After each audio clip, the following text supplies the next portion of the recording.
மீனம் 2024 வருடம் குரு குடும்பஸ்தானத்தில் குடும்ப சுபிட்சங்கள்லாம் நிறைய சிறப்பாக கிடைக்கும். தனஸ்தானத்தில் இருக்கிறதுனால தனபிராப்தம்லாம் ரொம்ப சூப்பராக இருக்கும். ராகு ஜென்மத்தில் மாய எண்ணங்களை தோற்றுவிப்பார். மீடியா வாய்ப்புகள், நல்ல செலிப்ரிட்டி ஆகக்கூடிய வாய்ப்புகள்லாம் கிடைத்தாலும் கூட இந்த ஆண்டில் உங்களுக்கு 7.5 சனி ஆரம்பித்தாச்சு. அதுலேயும் விரயஸ்தனி.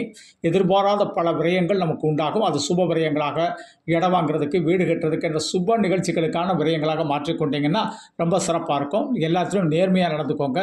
தொழிலில் ஒரு நேர்மையாக நடந்துக்கிட்டிங்கன்னா 7.5 எந்த விஷயத்துலையும் கஷ்டப்படுத்தாது. விநாயகப் பெருமானை நித்தம் வழிபடுங்க. சனிக்கிழமை தோறும் ஆஞ்சநேயரை வழிபடுங்க. சனிக்கிழமை தோறும் சனி பகவானுக்கு என்ன செய்யுங்க, எழுதி ஏற்றி வழிபட்டு வந்தீங்கன்னா 7.5 சனியுடைய கஷ்டங்கள் நிவர்த்தியாகும்.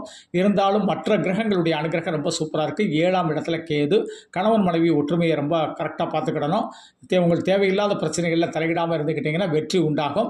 இந்த வருடம் 50% சிறப்பான பலன்கள். 7.5 ஆரம்பித்தாலும் நல்ல விநாயகர், ஆஞ்சநேயர்